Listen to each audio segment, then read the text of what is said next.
ఈ ప్రపంచమందు అత్యంత కామాత్మత కానీ నిష్కామత కానీ శ్రేష్టము కాదు. రెండవ శ్లోకం. అంటే ఈ ప్రపంచములో అత్యంత కోర్కెలు కలిగి ఉండటం కానీ ఏ విధమైనటువంటి కోర్కెలు లేకుండా ఉండటం కానీ శ్రేష్టము కాదు, తప్పు అని చెబుతున్నాడు. ఏలయన వేదార్థ జ్ఞానము వేదోక్త కర్మములు అన్నియు కామము చేతనే సిద్ధించుచున్నవి. కామము అనగా కోరికలు, అవి ఏ కోరికలైనా కావచ్చు. అంటే కోరిక లేకుండా యజ్ఞము చేయండి అంటారు, కోరిక లేకుండా ధ్యానము చేయండి, నిష్కామ కర్మము, నిష్కామ ఈ కోరికలు లేకుండా సకామ కర్మలు అని ఇలా అంటూ ఉంటారు. అయితే నిష్కామ కర్మలు అనబడేటివి ఏవి అంటే ఏ కోరిక లేకుండా యజ్ఞము చేసేది నిష్కామ కర్మం. ఎందుకు అనబడుతుంది ఇది అంటే, ఇందులో మనం వేసేటువంటి ధనము, ఖర్చు పెట్టేటటువంటి ధనమంతయు కూడా ఏ విధమైన ఫలము ఆశించి వేస్తాము, ఏ విధమైన ఫలము కోరం. అది వేస్తే ఇది వస్తుంది అని ఎప్పుడన్నా ఆలోచించామా? ఎప్పుడు ఆలోచించము.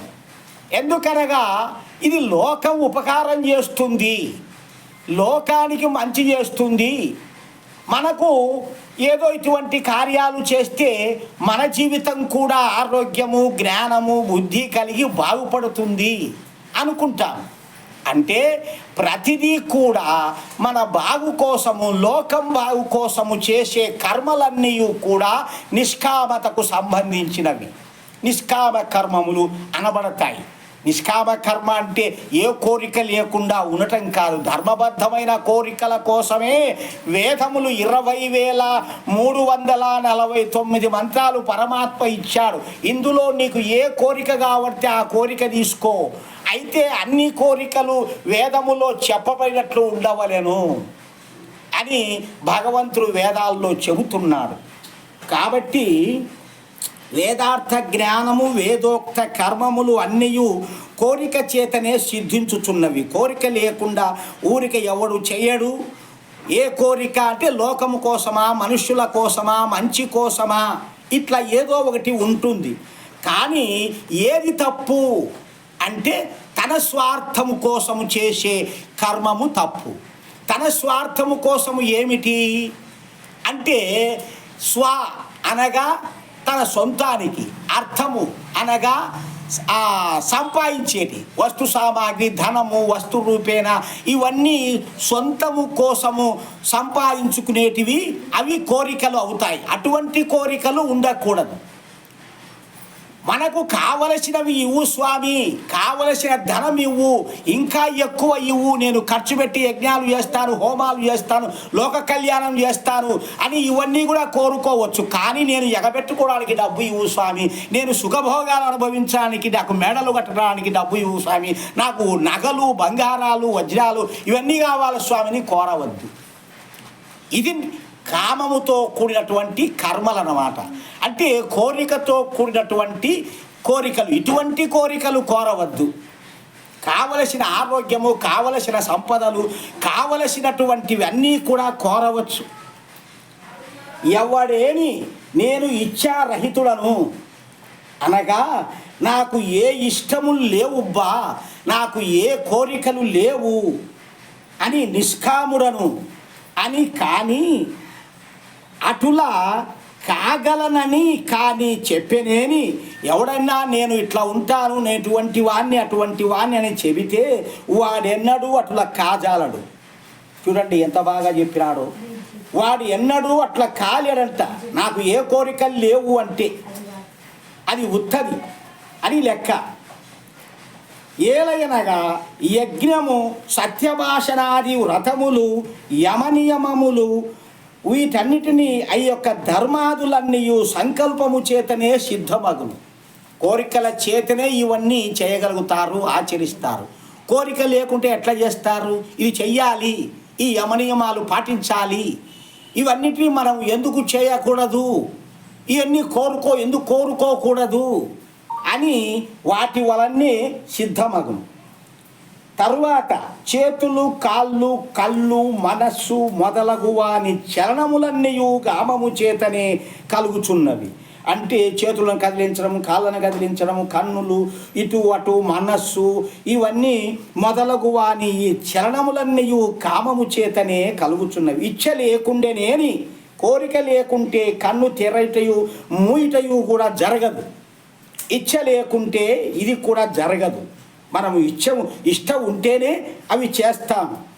కాబట్టి సంపూర్ణ వేదములను, మనుస్మృత్యాది ఋషి ప్రణీత శాస్త్రములను, సత్పురుషుల ఆచారమును, తన ఆత్మ ప్రసన్నమగు కర్మములు, అంటే మన ఆత్మ మంచి సంతోషపడుతుందో కర్మలు చేస్తే అటువంటి కర్మలు చేయాలి. మనుస్మృత్యాది గ్రంథములు అంటే ఋషులు రాసినటువంటి వేదానుకూలమైనటువంటి గ్రంథములలో ఉన్నటువంటి కర్మములు చెయ్యాలి. వాటి యందు భయము కానీ, శంక కానీ, అంటే అనుమానము కానీ, సిగ్గు కానీ కలుగనివి. అవి చేస్తే ఎవరికి భయపడాల్సిన పని లే. వాడేమనుకుంటాడో, ఈడేమనుకుంటాడో, నేను చేస్తా అంటే వాడు ఇదని అదని ఇట్లా అనుకోవాల్సిన పని లేదు. ఎందుకంటే మనం చేసేది మంచి పని. చేసేది మంచి పైనప్పుడు ఎవడు ఏమనుకున్నా ఒకటే, భగవంతుడు ఒకడు మనల్ని మెచ్చుకుంటే చాలు, అంతేకాని మనుష్యులతో పని లేదు. కాబట్టి కలుగునివి సేవించుట ఉచితం. అంటే కలుగనివి ఈ విధంగా మంచి కర్మలు చేయుట మంచిది అందరికీ. చూడుడు, అబద్ధము చెప్పుటకును, దొంగతనము మొదలగునవి చేయుటకు ఇచ్చగించినప్పుడే వాని ఆత్మయందు భయము, శంక, లజ్జ అన్నవి ఉత్పన్నమగును. అంటే అబద్ధాలు చెప్పేటప్పుడు వాడు భయపడతాడు, దొంగతనం చేసేదానికి కూడా భయపడతాడు. అంటే ఈ భయము భగవంతుడు మనలో కలిగిస్తాడు. మంచి పనులు చేసేటప్పుడు కలిగించద్దు. ఒకవేళ లోకానికి ఎవరైనా ఏమనుకుంటారు, లోకం సంబంధాలు నువ్వు చేసేది శాస్త్రబద్ధంగా చేస్తున్నావు అట్లా అనుకుంటే దయానందుడు ఈ వేద ప్రచారాన్ని చేసేవాడే కాదు. మంచిది కాబట్టి నేను చేస్తున్నా, ఏమన్నా అనుకోండి, నాకు సంబంధంలే అని. కాబట్టి ఆ కర్మములను, శటకర్మములను చేయకూడదు. అంటే ఈ దొంగతనము, అబద్ధాలు చెప్పడము, వాని మీద ఈని మీద చాటులు చెప్పడము, రకరకాలుగా వాని మాటలు ఈని మాటలు అనుకోవడము, ఇటువంటివి చేయకూడదు. సత్యధర్మముగా ఉండేటివన్నీ మాట్లాడుకోవచ్చు, ఆచరించుకోవచ్చు. వాటికి సంబంధించినటువంటి పూజా విశేషాలు చేయవచ్చు. వేదోక్త ధర్మమును వేదమునకు అవిరుద్ధమగు, అంటే వేదమునకు విరుద్ధము లేనటువంటివి స్మృత్యుక్త ధర్మమును, అంటే స్మృతులు అనగా ఋషులు వ్రాసినటువంటి గ్రంథాలు, వాటిని అనుష్ఠించును అతడు ఈ లోకమందు కీర్తిని మరణించి సర్వోత్తమ సుఖమును పొందును. వాటిని ఆచరించేటువంటి వాడు ఈ లోకములో మంచి కీర్తి పొందుతాడు. తరువాత పరలోకంలో, అంటే చనిపోయిన తరువాత కూడా ఇంకా వేరే జన్మం వస్తుంది కదా, అప్పుడు కూడా గొప్ప సర్వోత్తమైనటువంటి సుఖమును పొందును అని చెబుతున్నాడు. శృతి అని వేదమును, స్మృతి అని ధర్మశాస్త్రమును అందురు. శృతి అంటే వేదాలు, వేదములను శృతి అనబడును. అంటే ఈ వేదములన్నీ కూడా ఒకడు చెబితే ఒకడు విని నేర్చుకునేటటువంటి తత్వము కలిగినవి ఆదిలో. అయితే వాటి అర్థాలను చదివి ఋషులు తెలుసుకొని దర్శించి వాటి స్థానములో ఈ యొక్క ఉపనిషత్తులు, స్మృతులు, ఫలానా ఆయన రాసినది ఋషి, ఫలానా ఆయన చెప్పినది అని ఈ గ్రంథాలు రాశారు. అందులో వేదానుకూలముగా ఉండేటివి కేవలం 10-11 ఉపనిషత్తులు మాత్రమే. ఇక మనుస్మృతి ఆది గ్రంథములు, మనుస్మృతి, యాజ్ఞవల్క స్మృతి, ఇట్లానే దర్శనాలు, ఇవన్నీ ఒక్కొక్కరు ఒక్కొక్క ఋషులు రాసినటువంటివి. ఇవన్నీ చదవవచ్చు. కానీ పలికి బొంకులు, అన్ని అబద్ధాలు, సత్యాలు, అసత్యాలు రాసినటువంటి పురాణాలు ఉన్నాయి. చూడి పుక్కిట పురాణములు. ఆడికి పోతే ఇంత పుణ్యం వచ్చాది, గుడికి వచ్చి అంత పుణ్యం వచ్చాది, నీవు ఇది తీర్థయాత్రలకు పోతే ఇంత పుణ్యం వచ్చాది చెప్పి రాసింటారు ఆ పురాణాల్లో, చెప్తారు ఆయా పండితులు. ఇదంతా పరమ శూన్యము, ఒట్టి అజ్ఞానం. కాబట్టి వాడి జోలికి పోవద్దు అని ఇక్కడ చెబుతున్నారు. మనుష్యుడు సంపూర్ణ శాస్త్రమును వేదములను సత్పురుషుల ఆచారమును తన ఆత్మక విరుద్ధము లేనటువంటివి వారిని బాగుగా జ్ఞానేత్రము ద్వారా విచారించి, అంటే మనకు తెలిసిన జ్ఞానముతో, జ్ఞానేత్రం అంటే మనకు మూడో కన్ను లేదే అనుకోవాకండి, జ్ఞానం ఎప్పుడైతే మనలో ఉందో అదే మనకు మూడో కన్ను, విచారించి శృతి ప్రమాణములచే వేద ప్రమాణములచే స్వాత్మానుకూల ధర్మమందు ప్రవేశించవలను. ఈ రకంగా తెలుసుకొని వాడు చెప్పింది వీడు చెప్పింది ఇనది కాదు, ఏది తప్పు ఏది రైటు అని తెలుసుకోవాలి మన యొక్క జ్ఞానముతో.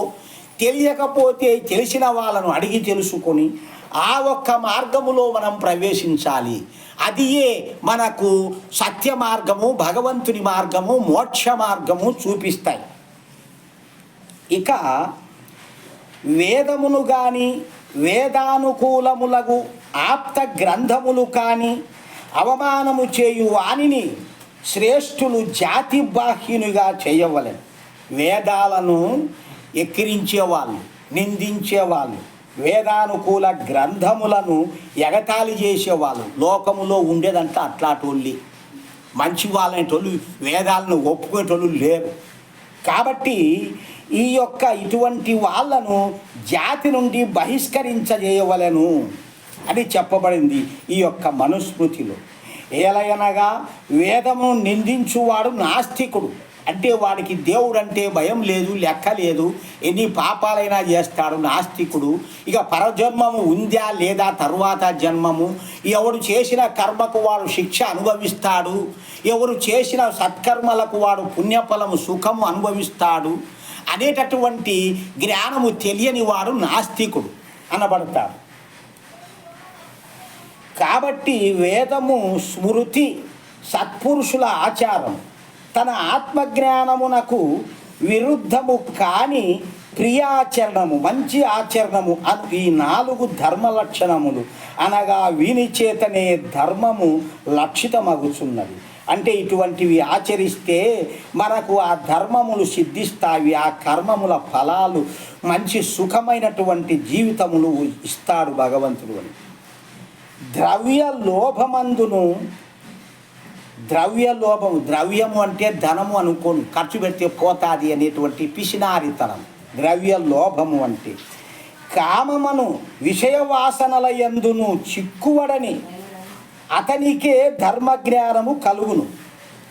చూడండి, ధనము ఖర్చు అవుతుంది అంటే జ్ఞానము లభించదు, జ్ఞానము లభించకపోతే దేవుడు లభించడు. ఇది పోతుంది అది పోతుంది అని. కాబట్టి ఈ ద్రవ్య లోభము కొంత ఖర్చు పెడితేనే భగవంతుడు మనకి మంచి మార్గము చూపిస్తాడు. లోకం కోసము ఖర్చు పెట్టాలి. విషయ వాసనల యందు చిక్కువడకుండా ఉండాలంటే ఈ మార్గంలో ఉండాలి. విషయ వాసనలు అంటే ఏమిటివి? లోకములో పలు రకాలు కనిపించేటటువంటి నాకు కావాలి కావాలి కావాలి అని కోరుకునేటన్ని విషయ వాసనలు. ధర్మ జ్ఞానము కలుగును. ధర్మమును తెలుసుకొనగోరు వారికి వేదమే పరమ ప్రమాణం. ధర్మము తెలియాలంటే వేదము తక్క మరి ఒకటి లేదు, ప్రమాణం గుర్తు లేదు. ఆచార్యులు వాళ్ళు వీళ్ళు చెప్పినటువంటివి వేదము కావు, వాళ్ళ యొక్క సొంత అభిప్రాయాలు. అవి ఒక మతములైతాయి కానీ వేదము కావు. కాబట్టి అటువంటి ధర్మము ఏది అంటే వేదమే. వేదాహమేతం పురుషం మహంతం ఆదిత్యవర్ణం తమసహ పరస్తాత్ త్వమేవ విదిత్వాతి మృత్యుమేతి నాణ్య పంథా విద్యతే అయనాయ. ఈ యొక్క మృత్యు రూపమైనటువంటి ఈ సంసార నరకమును దాటి మోక్షము పొందాలి అంటే వేదము తప్ప మరొక మార్గమే లేదు అని భగవంతుడే వేదములో చెప్పాడు. కాబట్టి అటువంటి మార్గాన్ని మనం ఆశ్రయించి ఆ భగవంతుని జ్ఞానము, ఆయన సాన్నిధ్యాన్ని పొంది మనం మోక్షం పొందడానికి ప్రయత్నం చేయాలి. కానీ లోకంలో ఉండే ఇతరత్ర మార్గాలన్నీ కూడా ఒట్టి డొల్ల, ఏమీ లేవు. వాటి వలన భ్రమ తప్ప ఏ విధమైనటువంటిది ఫలము లేదు అని అందరూ తెలుసుకోవాలి.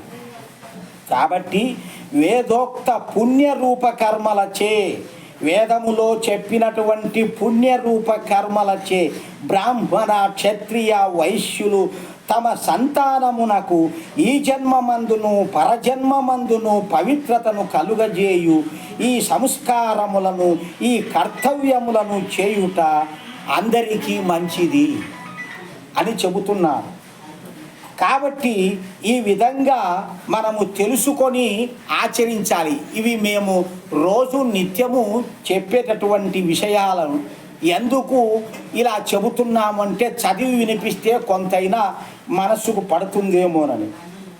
బ్రాహ్మణునకు 16వ ఏట, క్షత్రియునకు 22వ ఏట, వైశ్యునకు 24వ ఏట కేశాంకత కర్మమనగా ఈ విధికి పిమ్మట అంటే పుట్టెంటికలు తీసినాక వాళ్ళకి అవసరము పిలక పెట్టుకోవాలా, గుండు కొట్టించుకోవాలా. పిలక అంటే ఋషి మార్గములో శ్రేష్టమైనది, లేదా మళ్ళీ పెంచుకోవాలా అనేటటువంటి విషయాలన్నీ కూడా వేదములో ఉన్నాయి. ఈ విషయాలన్నీ కూడా మనము తెలుసుకొని మనము చేసేటటువంటి కర్మలను బట్టి, మనము ఉండబడినటువంటి ప్రాంతాలను బట్టి ఈ ఆచారాలు ఎవరికి వాళ్ళు ఎన్నుకోవచ్చు. మనుష్యుని ముఖ్య ఆచారం చిత్తమును హరించు విషయములందు ప్రవర్తించు ఇంద్రియములను నిరోధింప ప్రయత్నింపవలెను. అంటే మన మనస్సును ఏదైతే చెడగొడతాయో వాటి వంక మన మనస్సు పోకూడదు. వాటి వంక పోయినామంటే అది ఈడ్చుకెళ్తుంది, ఎక్కడికైనా అధపాతాళంలో పడేస్తుంది. కాబట్టి మన ముఖ్య ఆచారం ఎట్లా ఉండాలి అంటే చిత్తమును చంపేటటువంటి విషయములందు ప్రవర్తించేటటువంటి ఇంద్రియములను నిరోధిస్తూ ప్రయత్నం చేస్తుండవలెను. సారథి గుర్రములను లాగి శుద్ధ మార్గమందు నడుపునట్టు ఈ ఇంద్రియములు వాటిని తన వశమున పెట్టుకొని అధర్మ మార్గము నుండి తొలగించి ధర్మ మార్గమందు ఎల్లప్పుడూ నడిపింపవలెను. చూడండి, ఇంద్రియములు అనగా మనకు ఉండేటటువంటి అవయవేంద్రియములు అన్నీ మనస్సుతో సహా పనులు చేసే జ్ఞానేంద్రియములు, కర్మేంద్రియములు, ఈ అన్నిటినీ కూడా నిగ్రహించగలిగేటటువంటి కోరికలపై, అంటే ఎంతవరకు ధర్మమో ఆ ధర్మయుక్తమైన కోరికలను మాత్రమే ఆచరించగలగాలి. అటువంటి దానికోసమై మనము ఎప్పుడు కూడా ధర్మ మార్గమును నడవాలి. అధర్మ మార్గాన్ని తొలగించి ఏలయనగా ఇంద్రియములను విషయాసక్తి అందు అధర్మమునందు నడపుట వలన మనుష్యుడు నిశ్చయముగా దోషియగు. చూడండి, అధర్మ మార్గాల్లో విషయాసక్తి కోరికలు తీర్చుకోవడానికి మనము నడుస్తుంటామో అవన్నీ కూడా మనకు పాపమే పెంచుతాయి, మరి మంచిని పెంచదు. మరియు వారిని జయించి ధర్మమునందు నడుపునప్పుడే అభీష్ట సిద్ధిని పొందుదుము. మన కోరికలు నెరవేరునంట. ఈ ధర్మం ప్రకారం నడుచుకున్నప్పుడే మన కోరికలు నెరవేరుతుంది. ఇంధనములు నేతిని వేయుట చేత అగ్ని వర్ధిల్లునట్లే కామములను ఉపయోగించుట వలన కామమెన్నడూ శాంతింపదు, వర్ధిల్లుతుంది.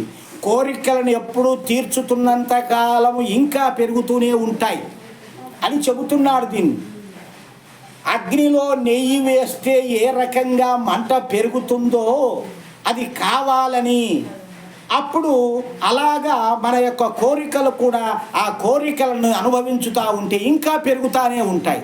ఒక్కొక్క కోరికను నరికేస్తూ రావాలి. అప్పుడే భగవంతుడు దగ్గర అవుతాడు. ఆ యొక్క భగవంతుని చేరే మార్గం కనపడుతుంది.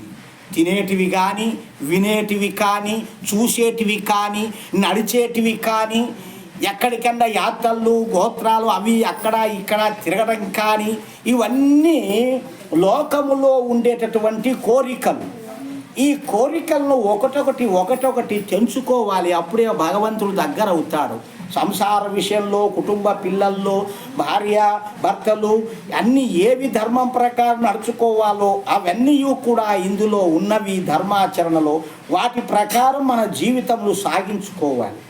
కావున పంచ జ్ఞానేంద్రియములను, పంచ కర్మేంద్రియములను అనగా జ్ఞానేంద్రియములు అంటే మనకు నాలుక, చర్మము, అట్లాగే మన యొక్క తెలిపేటటువంటివన్నీ కూడా స్పర్శతో తెలిపేటువంటి అన్నీ కూడా జ్ఞానేంద్రియములు అంటాము.